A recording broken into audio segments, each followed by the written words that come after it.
Chances are you've heard of the 80-20 rule for endurance training. You probably have also heard of polarized training methods and what they are. On today's episode, we're going to break that all down for you and tell you where it came from, what we get wrong, and what to keep and what not to throw the baby out with the bathwater on this stuff. So let's first break down 80-20. So what does that mean? It means 80% of our training should be relatively easy, with 20% of it somewhat hard. And where this came from was actually Stephen Seiler and some other researchers noticed in the 2000s that the training suggestions in the research were different from what elite endurance athletes were doing out in the real world. Seiler started noting that, well, the research was all talking about high intensity interval training, hard workouts, HIIT, all of that good stuff, and saying this is the way, this is the method to perform better.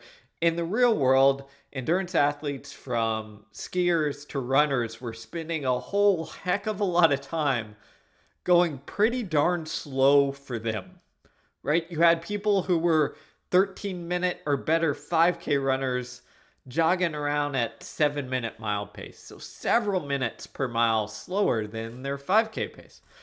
What was going on here? So Seiler, the scientist, got to the bottom of it. He started to look at and classify elite endurance athletes training, and that's where the 80-20 rule came out of. Now, a couple of key things here. Initially, 80-20 was simply hard and easy. How much easy work were you doing? It was a very dichotomous breakdown of this or that. In the reason he did this was because, again, that at the time, high intensity work was in vogue. I remember I was in undergrad and grad school studying this. Everyone was talking about how we need more high intensity stuff in the research. What Seiler did initially was also to get to this 80%, he didn't calculate the mileage run or combine the total time and session RPE. He did something even simpler. He counted the sessions that were hard and the sessions that were easy during the week. And what he found was that, high-level elite professional endurance athletes generally had 10 plus sessions a week, and maybe 2 to 3 of those were hard. Everything else was easy to moderate. And that's where the 80-20 rule came out of. And I think it's really important to note that, because what it highlights is something that we've known for a really long time in the endurance training running world, which is something that Bill Bowerman highlighted, in the 1960s. Alternate going hard and easy. Now, sometimes alternating goes hard and easy means every other day. Sometimes it means 2 days of easy in between the hard. But the point Bowerman got to is we need to stress and recover. And Seiler's saying the same thing decades later, a little more science, but saying, hey, the really good athletes are doing a whole lot more of easy/aerobic volume than we're telling people to do in the research and science.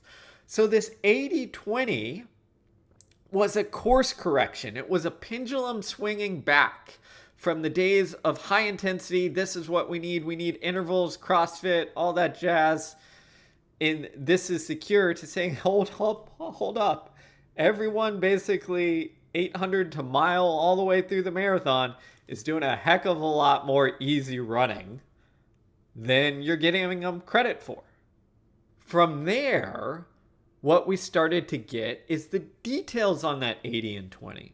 This is where the zone 2 phase came around. This is where we talk about polarized and pyramidal training. So let's break that down. So Seiler, again, continued the work to unravel this, looking at elite athletes first and then bringing in some science.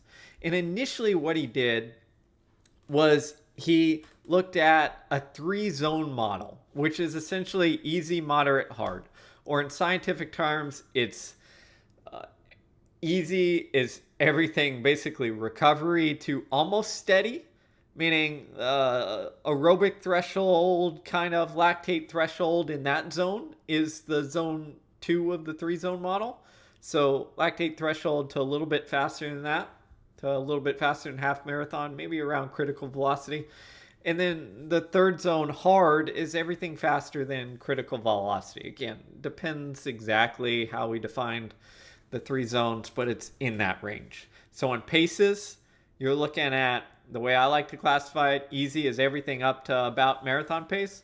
Zone 2, marathon pace to a little faster than half marathon pace, maybe 10-mile pace.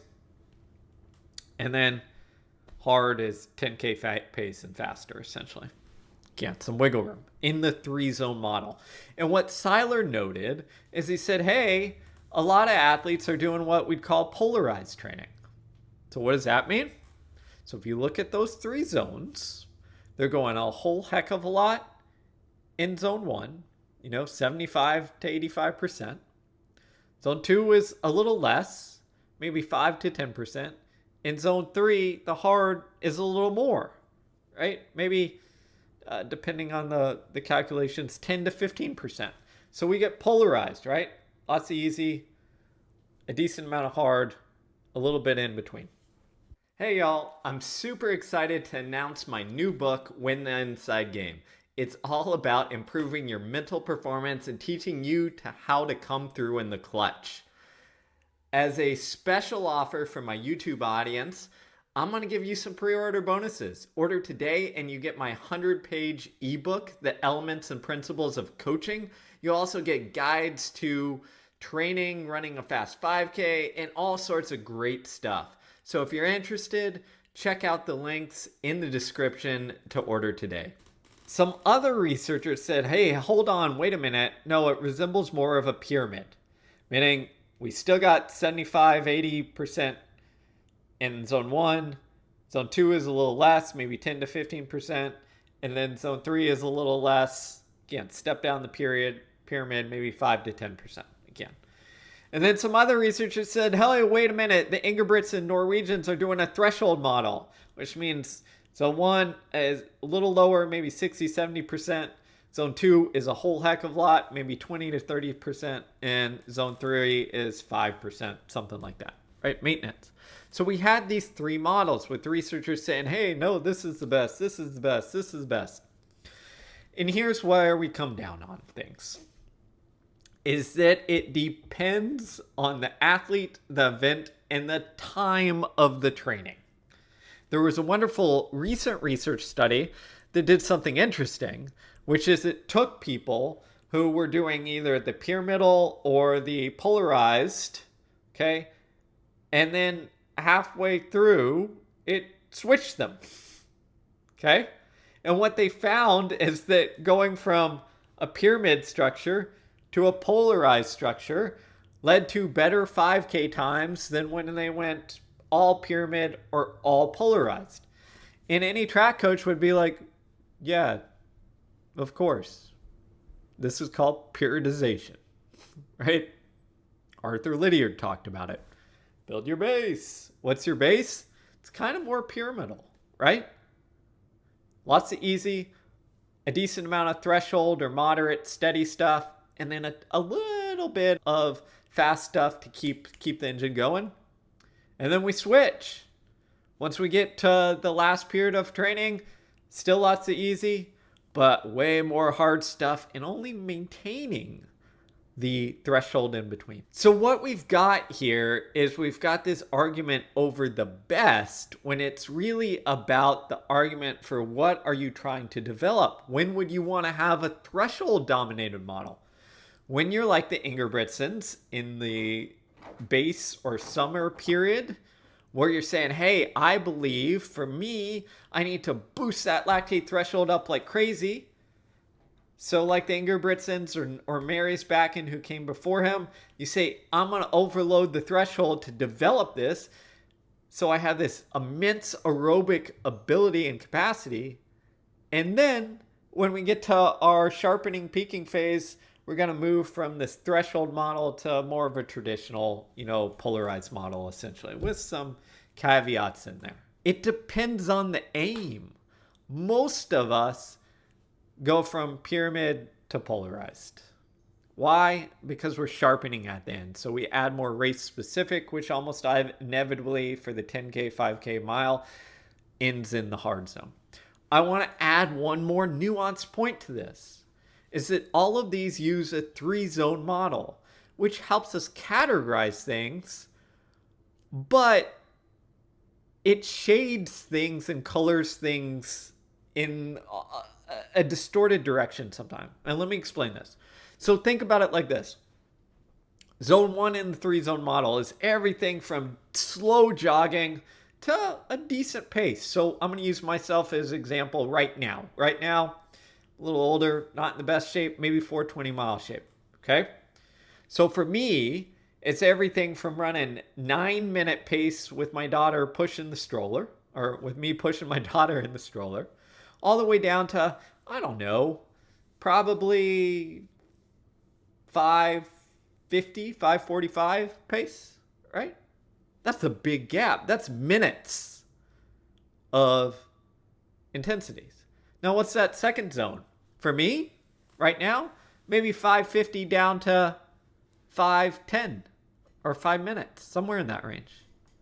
So you're talking a narrow zone, 40-ish seconds, right? 45 seconds maybe. Well, what's the faster zone? Well, let's make the math easy. It's 5 minutes all the way down to sprinting. So for me, it would be 5-minute pace all the way down to, right now, maybe 12 seconds, a little faster, 11 high for 100, right? That's a decently wide zone. Not as wide as the easy zone, but it's decently wide. So when we look at the classification, the point is, of course, a lot of times, like where our polarized training looks polarized because it's the narrowest zone. So there's the least amount of variety of intensities in there, right? We essentially have marathon pace and lactate threshold with maybe a little critical velocity. Look at the hard zone. It includes everything from roughly 10K to 5K to 3K to mile to 800 to 400 to all out sprinting. There's a vast difference in stimulus, way wider of a range of stimulus than that second zone. The first zone has the most. It goes from recovery to pretty steady, right? The point is, because of the width in terms of training intensities and stimuluses of these zones, it colors things. So it's useful for comparison, but it is by design going to make it seem a certain way unless you are like the Ingebrigtsens and totally overloading the threshold one narrow training intensity. If you have a lot of training intensities in there, chances are you're going to look more polarized. Okay, so what does all this mean? It means know what you're training for. Realize what you're building towards and how you're periodizing your training. If I'm training for a 5K, my training's going to look, a whole lot more maybe pyramid, little bit of threshold, then polarized. That's fine. If I'm training for a marathon, it might look way different. It might look polarized to begin with, and then more of a threshold model towards the last 6-8 weeks as I do more and more specific work. It depends on what we're trying to build up. So instead of arguing, hey, every training should be 80-20 or polarized or pyramid or threshold model, the whole point of training is to understand all of those tools and to realize when to use them. And if you do that well, guess what? You're going to perform well. How do you decide when to use them? You look at the athlete in front of you, what their strengths and weaknesses are in terms of their endurance, speed, physiology, lactate threshold, VO2 max, all of those things. How do they run fast, essentially, or get their times? And then we look at the race that we're training for, 5K mile, 10K marathon. That shifts what we're trying to do. Why? Because to run those races, we need to build up the different capacities in a different way at a different time. I have and will continue to cover how to do all that and make it make sense But for this, I just wanted to take the time to show you that 80-20, polarized, pyramid, threshold, they're good rules of thumb, but they are not laws. If you think you have to run 80-15-5 all the time, or you're going to not improve, guess what? You're wrong. There's going to be times when you need 60, 35-5, whatever have you, even where we drop the easy volume down. So be flexible, be intentional on why you're doing what you do, and that's what leads to good results. Not following a rule of thumb, which is what Seiler initially intended 80-20 to be, a course correction from too much high intensity. Don't follow it as a law. This also applies to zone 2, which we'll get into at some point when we talk about a 5-zone model as well. Thanks. Take care. Like, subscribe, share with your friends. Let's learn how to do this running endurance coaching thing better. That's what it's all about.